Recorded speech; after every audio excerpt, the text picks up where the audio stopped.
I wanted to do a rundown of Nick Reiner's birth chart, his natal chart, and the transits on the day of his father's and mom's murder. And I wanted to really do all of the visual tactics that I usually like to use to show what I'm doing. I mean, what I'm talking about, but I couldn't figure it out. So I'm just going to start reading. And I don't know if you don't know astrology, this might be really confusing. On the left-hand side is his natal chart. And the first thing that I noticed is that he has Pluto conjunct his Imam Coeli down on the bottom there. And that can be abuse. And it's in the house of Scorpio, so it could be sexual abuse of some type. And I don't know if he had that going on or not, but that's what it indicates. Or it could just be psychological issues because Scorpio rules psychological issues, and so does Pluto. Pluto is the ruler of Scorpio normally, and the 8th house. And then the next thing I noticed was his moon is conjunct his ascendant, which, I mean, yeah, it's conjunct Chiron also. Chiron is where you cannot heal yourself, and you can, and so his emotions, he had a hard time healing his own emotions and feelings. And having Chiron conjunct his moon, the moon is the emotions, and that was a big part of his life, being unable to heal his inner emotions. And then right away I noticed that Uranus was in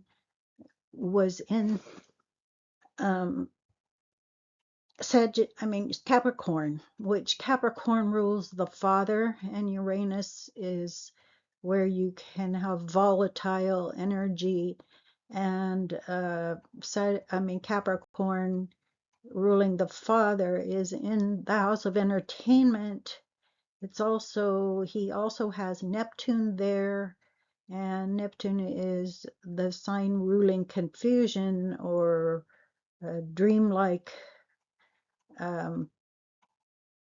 imagination. And so he could have had confusing or dreamy, or his imagination was probably highly affected. It was conjunct Uranus, and so he probably had a lot of rebellious or confusing ideas about his father. And in his second house is where Mars is, and Mars is your self-image, and Jupiter and Mercury are also in that house, and that's in Libra. He probably perceived himself as fairly just and fair person. He probably perceives himself as being um, able to have abundance in money, and also in being able to he that rules the house. Libra is where it is, and it's ruling that house, and that could be with relationships. He could, because Mars is rules of fire energy, he could have um, expanded feelings of how relationships affect him with Jupiter being in that same house, and it could possibly bring uh, communications and um, his theology, his way of thinking is all tied up with that energy of his self-image, and it's impulsive, and being in Libra, it really is, he probably has a, a lot of ambivalence, I should say, probably, but ambivalence in relationships, and ambivalence in how he communicates, ambivalence about his self-image, ambivalence about the theology and religion, and it is in um, a difficult aspect with Uranus, and that's connections with his father in that fifth house there. And then his sun is in the first house of self-image, and sun is a fire, it rules a fire house, and so does Mars rules a fire house. It's in a fire house, so fire is impulsive and quick to anger. It can just the anger can quickly die down too. But having it in your house of self-image, the sun in your house of self-image, you feel like you are the center of attention. You should be the center of attention, and your ego is fairly you're focused on yourself, but his is in Virgo, and Virgo is an introverted kind of feeling. It it rules your daily tasks, your routines, and so forth. So maybe he was extra focused on routines and daily tasks and organizing and cleanliness and health, um, and because he has Chiron there on his ascendant with the moon, he probably felt like he couldn't quite heal himself in those areas of life. He couldn't heal his self-image. And uh, then he has Saturn on his descendant, which is again, Saturn rules Capricorn, which rules his father. And so that's opposite of Chiron, and uh, it seems a lot of energy was focused on his father, that he had maybe a where he could not quite resolve things. He may have perceived his dad or rebelled against his dad because Saturn is sitting in Aquarius, where you have this feeling of rebellion, but you also it may just be that you felt your father was ingenious or something, and or odd, or he had an odd relationship, some kind of issue with his father. And then the house of that Capricorn normally rules, and that Aquarius normally, that Saturn normally rules, is the 10th house, and that's ruled for him by Gemini, and his south node is there. So south node is where maybe you used to be close, and you're moving away from that energy.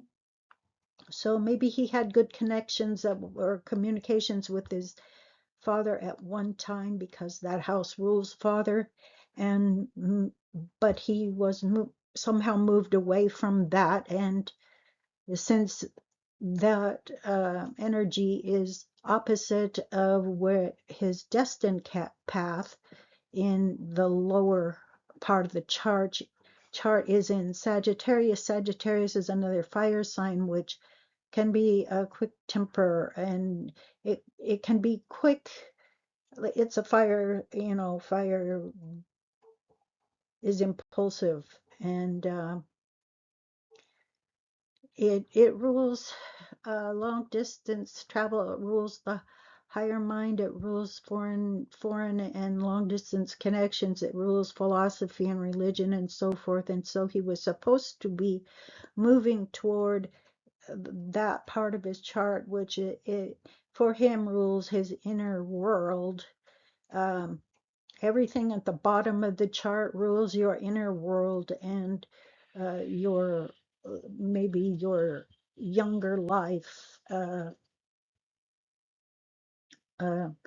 People with a lot of things, a lot of planets at the bottom of the chart, a lot of influence down there, are more introverted, and the outer world is ruled on the top of half of the chart. So he was very, very introverted in his approach to life, and the top of his chart is a lot of empty houses. He has one influence in his house of that rules death and sexuality, and that one is ruled by Aries for him, and he has Lilith there. Lilith is this uh, dark energy. It's he could have dark thoughts because of that influence in the house of death, and it rules his, because Aries rules your self-image. He could have focused on that kind of thing. Now, where Pluto was down at the bottom, the first thing I mentioned, that's the ruler of that house, and Pluto rules obsessions. Both of those rule obsessions. That Scorpio, Pluto, and that eighth house rule obsessions. So he might have had obsessions with anything to do with the eighth house, which is uh,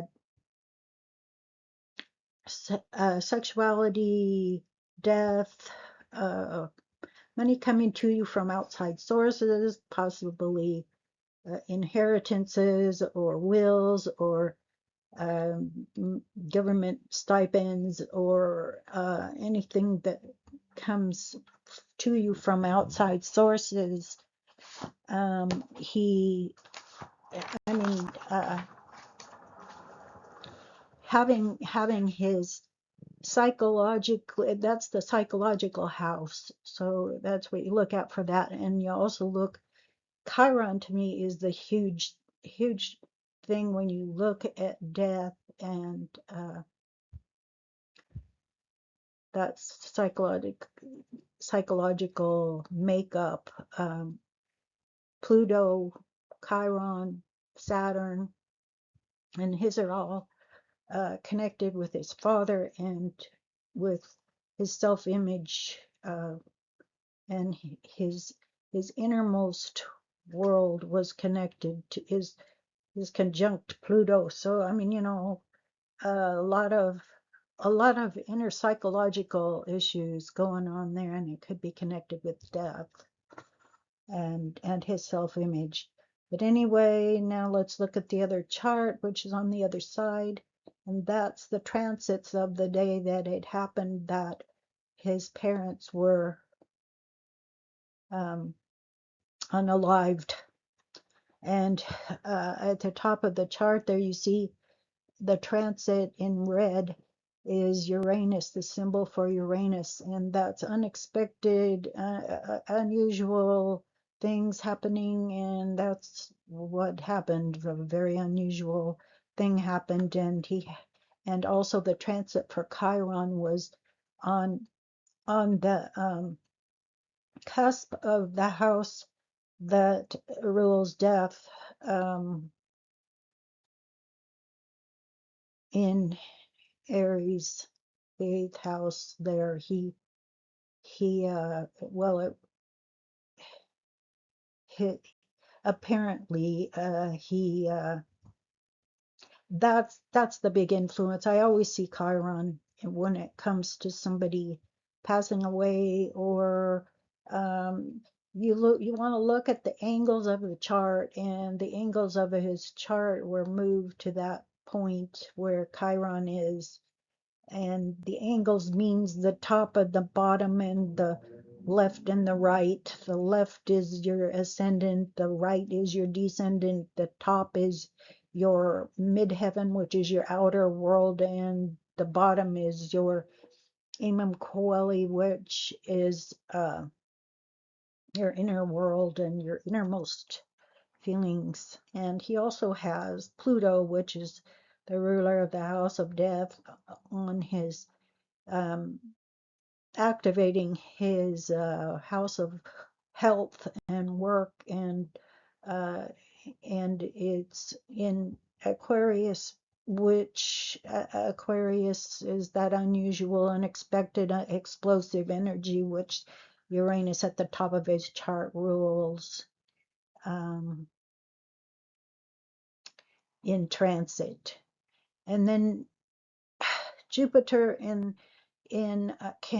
Cancer, uh, in the 11th house. That's Aquarius's normal house, Uranus's normal house, and that's the unusual, revolutionary, or explosive energy. And so that Cancer rules his mom, and Jupiter there enhances any feelings towards mom, or um, it could be, since it's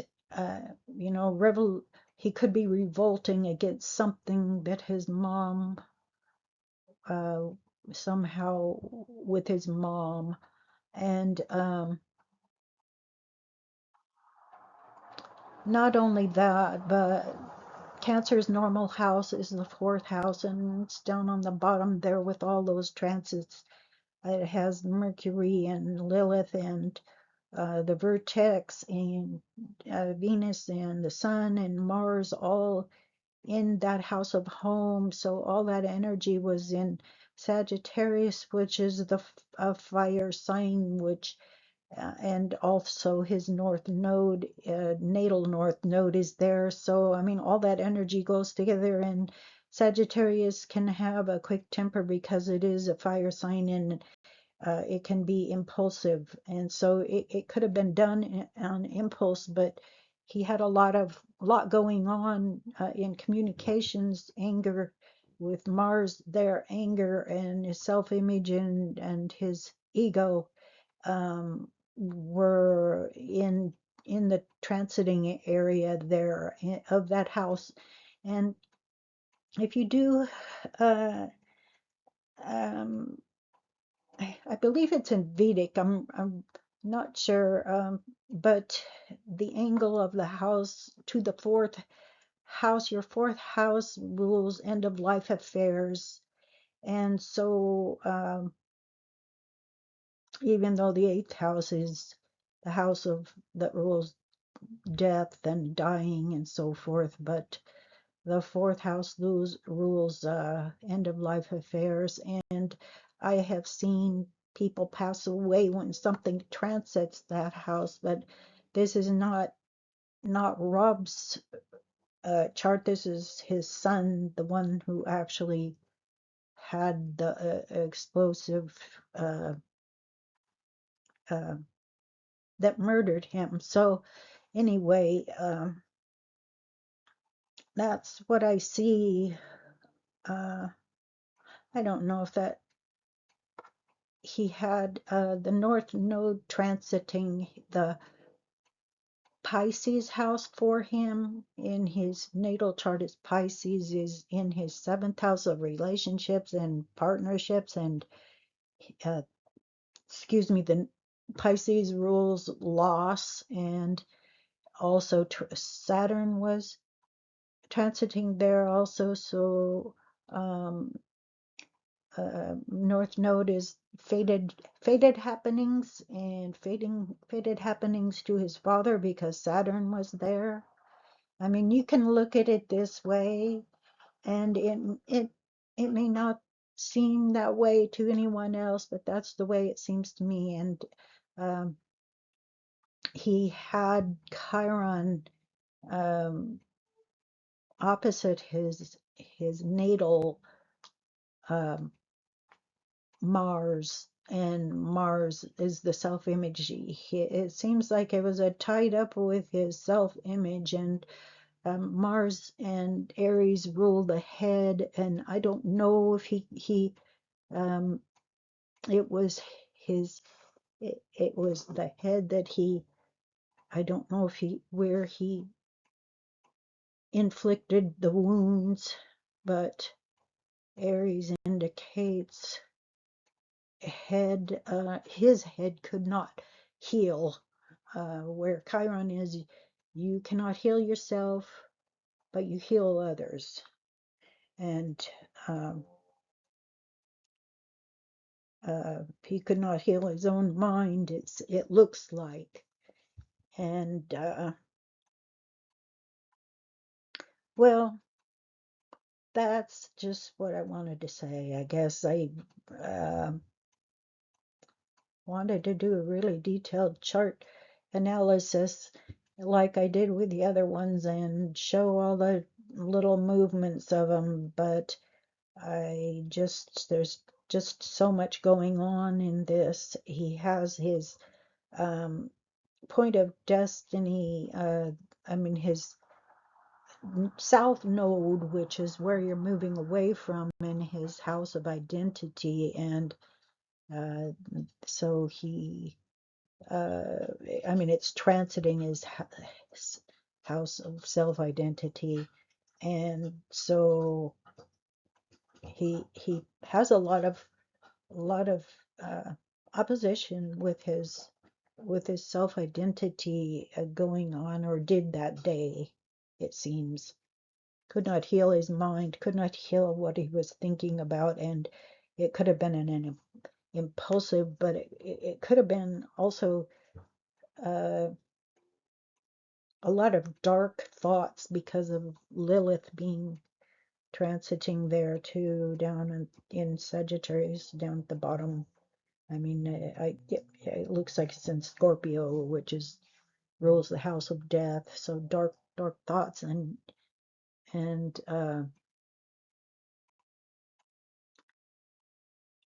I think that's about what I can see right now.